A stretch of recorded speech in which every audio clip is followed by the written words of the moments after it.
হাইলাকান্দি জেলায় শিক্ষা ব্যবস্থায় চরম অনিয়ম ও দুর্নীতির অভিযোগ তুলে সরব হয়েছে কৃষক মুক্তি সংগ্রাম সমিতি এবং ছাত্র মুক্তি সংগ্রাম সমিতি। বৃহস্পতিবার সংগঠনের পক্ষ থেকে জেলা বিদ্যালয় পরিদর্শকের কাছে একটি স্মারকলিপি প্রদান করা হয়।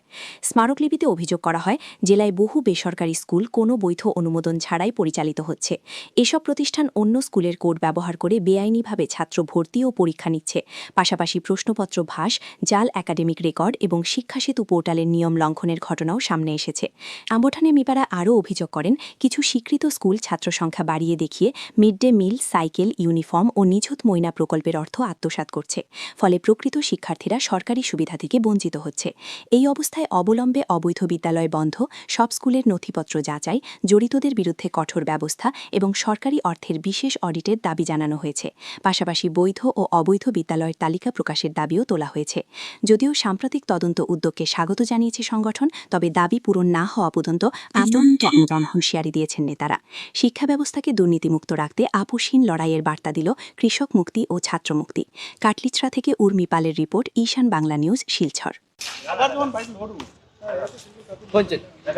আজকে আমরা কৃষক মুক্তি সংগ্রাম সমিতি এবং ছাত্র মুক্তি সংগ্রাম সমিতির পক্ষ থেকে হাইলাকান্দি জেলার স্কুল পরিদর্শকের কার্যালয়ে এসে ওনার সঙ্গে দেখা করে উনি যে আমরা যে গত 18ই মার্চ অবৈধ প্রাইভেট স্কুলের রমরমা ব্যবসার বিরুদ্ধে আমরা যে অভিযোগ দায়ের করেছিলাম, সেই অভিযোগের ভিত্তিতে উনি যে তদন্তে নেমেছেন, যার জন্য আমরা ওনাকে ধন্যবাদ জানাতে এসেছিলাম।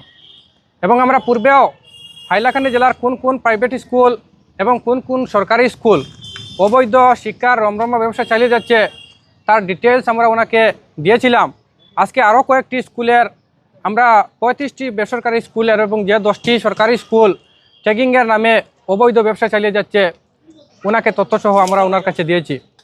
এবং আমরা দেখতে পেয়েছি বিভিন্ন সময়ে গত কয়েক বছর থেকে যেহেতু ওনারা ব্যবসা চালিয়ে যাচ্ছে, আজকে আমরা বারবার সেই সময় আন্দোলন করেছি, মেমোরেন্ডাম দিয়েছি, কিন্তু দুর্ভাগ্যবশত কোনোবারই তদন্ত শুরু হয় কিন্তু তদন্ত শেষ পর্যন্ত তদন্ত প্রক্রিয়া শেষ হয়ে কোনো ব্যবস্থা গ্রহণ করা হয় না।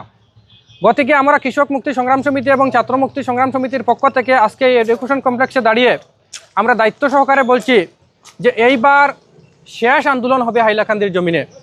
অবৈধ স্কুলের যে ব্যবসা, সেই ব্যবসা বন্ধ না করা পর্যন্ত আমাদের এই আন্দোলন প্রক্রিয়া জারি থাকবে এবং কোনো অবস্থায় এবার তদন্ত প্রক্রিয়া মাঝপথে বন্ধ করে আমরা মেনে নেব না। আমরা দেখেছি বিভিন্নবার তদন্ত শুরু হয় কিন্তু নামমাত্র তদন্ত করে কোনো রহস্যজনক কারণে বা খোলাখুলি বলতে গেলে পয়সার লেনদেন করে বিভিন্ন সময় তদন্ত প্রক্রিয়া বন্ধ হয়।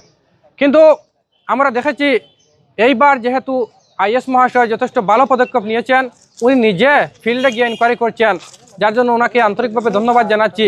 এবং ওনাকে জানিয়ে এসেছি যে এবার যে কোনো উপায়ে হাইলাকান্দির এই অবৈধ ব্যবসা, যে শিক্ষাকে ব্যবসায় পরিণত করা এত দুর্ভাগ্যজনক একটা কথা, এই ব্যবসাটি অন্তত বন্ধ করতে হবে। আর বিশেষ করে যেসব সরকারি স্কুল এই কাণ্ডে জড়িত রয়েছে, সেই সরকারি স্কুলের যারা প্রধান শিক্ষক থেকে শুরু করে যারা রয়েছেন, ওনাদের বিরুদ্ধে আমরা দাবি জানিয়েছি যে আইনি ব্যবস্থা নেওয়া হোক। কারণ চূড়ান্ত ক্রিমিনাল অফেন্স ওনারা করছেন, কিন্তু তারপরও শিক্ষা বিভাগ যদি ব্যবস্থা না নেয় তাহলে এর চেয়ে দুর্ভাগ্যের আর কিছু থাকবে না। গতিকে আজকে আমরা এই এডুকেশন কমপ্লেক্স থেকে আমরা ভিতরে আমরা আমাদের স্কুল পরিদর্শক মহাশয়কে আমরা জানিয়ে এসেছি এবং বাইরেও আপনাদেরকে বলছি, এবার প্রাইভেট স্কুলের বিরুদ্ধে শেষ আন্দোলন হবে এবং এই হাইলাকান্দি জেলা থেকে প্রত্যেকটি প্রাইভেট স্কুলকে আমরা উৎখাত করতে, যেসব অবৈধ প্রাইভেট স্কুল রয়েছে এই অবৈধ প্রাইভেট স্কুলকে উৎখাত করতে আমরা যতটুকু করার প্রয়োজন ততটুকু আমরা করতে বাধ্য আছি।